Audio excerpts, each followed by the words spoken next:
Assalamu alaikum, dear students. Today we will study about the reactions of alkyl halides.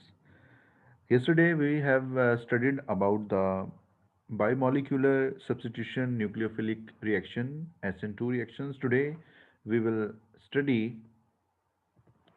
nucleophilic substitution unimolecular reaction SN1 reactions. This type of mechanism involves two steps, while in SN2 we have studied that type of mechanism involve one step mechanism.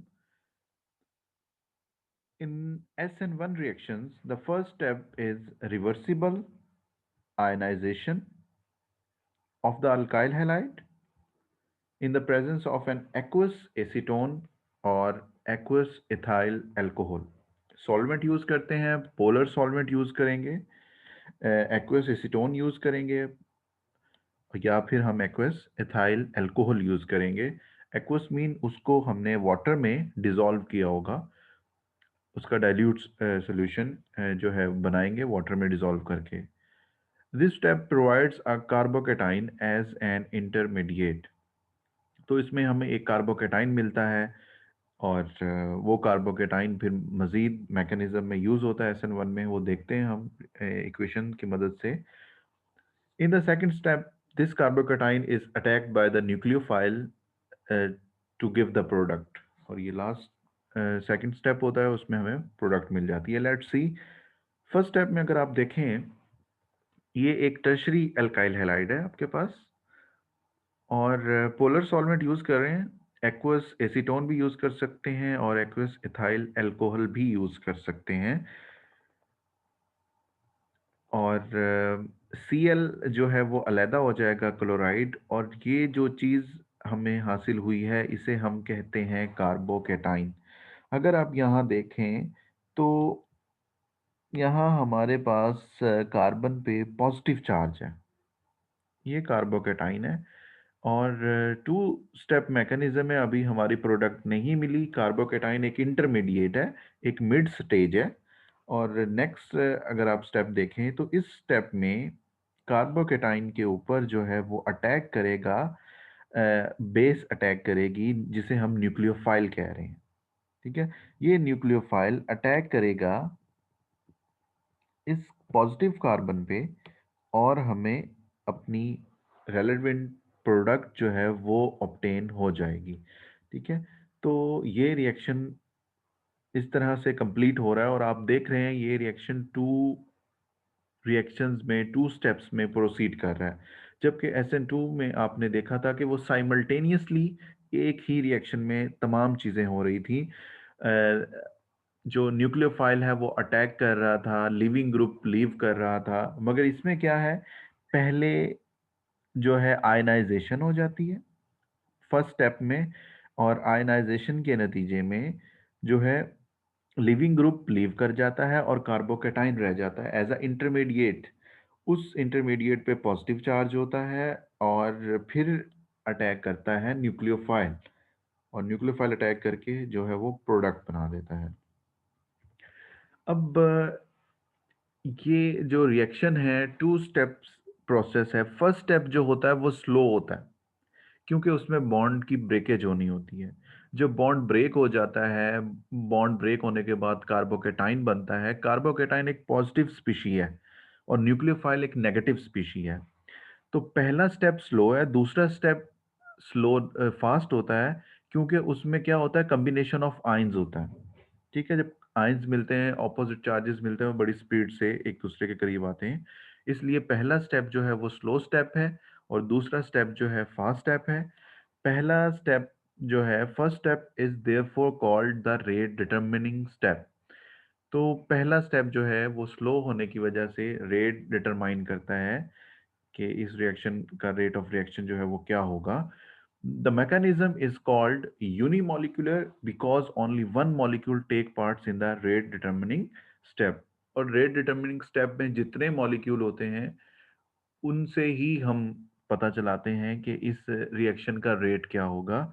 एक ही molecule जो है वो participate कर रहा है, ये देखें ज़रा। फर्स्ट स्टेप में अगर आप देखें तो एक ही मॉलिक्यूल है, टर्शरी अल्काइल हैलाइड है, तो रेट भी इस पे ही डिपेंड कर रहा होगा। तो एक ही मॉलिक्यूल है, तो इसे हम क्या कह रहे हैं?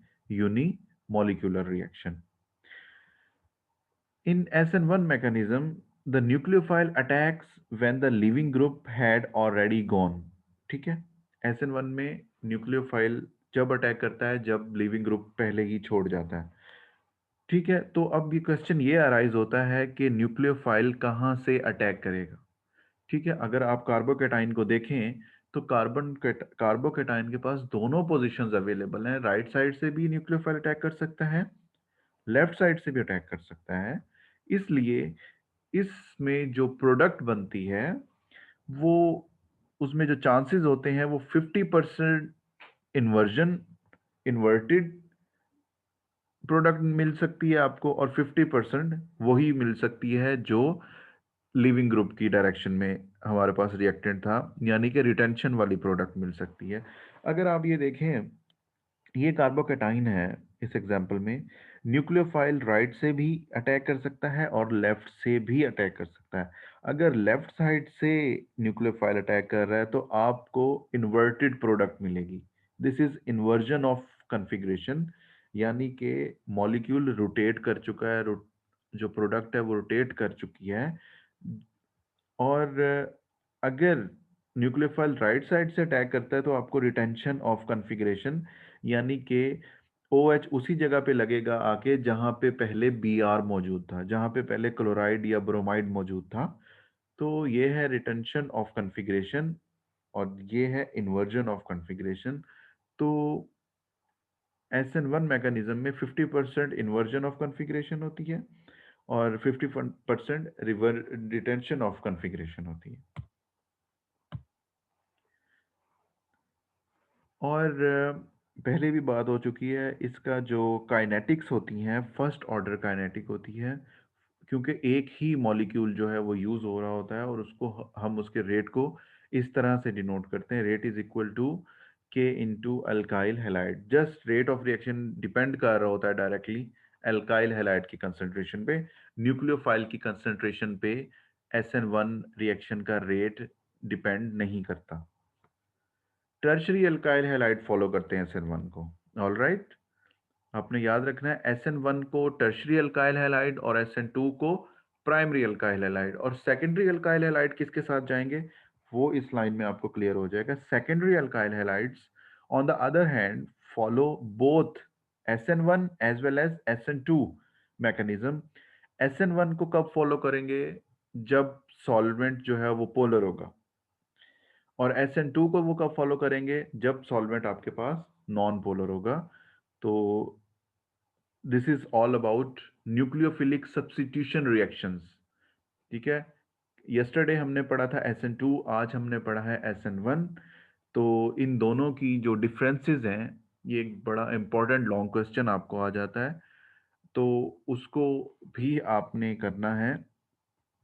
और यहाँ पे कुछ एग्जांपल्स हैं एसएन रिएक्शंस की, तो सब्स्टिट्यूशन, न्यूक्लियोफिलिक सब्स्टिट्यूशन रिएक्शंस की। तो ये आप एग्जांपल्स देख सकते हैं, यहाँ पे ये सबस्ट्रेट है, अटैकिंग न्यूक्लियोफाइल है और आपको प्रोडक्ट मिल रही है और लिविंग ग्रुप लीव कर रहा है। यहाँ अगर पहली एग्जांपल में अगर आपके साथ जो है वो डिस्कस करना चाहूँ, यहाँ पे इथाइल ब्रोमाइड, ब्रोमाइड एक गुड लिविंग ग्रुप है और हाइड्रोक्साइड एक अच्छा अटैकिंग न्यूक्लियोफाइल है। तो इसको रिप्लेस कर देगा और Br रिप्लेस होके साइड पे हो जाएगा, रिमूव लीव कर जाएगा, और OH इसके साथ अटैच होके अल्कोहल बना देगा, इथाइल अल्कोहल। और ये बाकी सारे एग्जांपल्स इस तरह से हैं, इनको आपने जो है वो एग्जांपल्स को प्रैक्टिस करना है। तकरीबन ये जो है 11 एग्जांपल्स हैं, आपकी टेक्स्ट बुक में भी हैं रिएक्शंस के एंड पे। तो इनको आपने देख लेना है और आपके ज़िम्मे एक होमवर्क है, आपने डिफरेंसेस लिखने हैं SN2 एंड SN1 रिएक्शंस के। ठीक है, इसके आपने डिफरेंसेस लिखने हैं, तकरीबन 8 से 10 डिफरेंसेस हैं जो कि दोनों लेक्चर्स में डिस्कस किए जा सके, उस किए जा चुके हैं। आपने उन्हें कंपाइल करना है, उन्हें एडजस्ट करना है और लिख के अपनी कॉपी पे लिख के उसे अपने व्हाट्सएप क्लास ग्रुप में जो है वो अपलोड करना है। ठीक है, दोनों इक्वेशन दोनों रिएक्शंस की जो वीडियो लेक्चर्स हैं उनको देखें और उनमें से डिफरेंसेस जो हैं इनके वो फाइंड करने हैं आपने, और लिख के नोट करके डिफरेंसेस को आपने क्लास वर्क अपने क्लास ग्रुप में अपलोड करना है, और वो आपका एक लॉन्ग क्वेश्चन भी तैयार हो जाएगा, differences between SN2 and SN1 mechanism, reaction mechanism. और ये था आज का लेक्चर, इसको देखिएगा और अच्छे से इसे तैयार करें। अपना ख्याल रखिएगा। अल्लाह हाफिज़।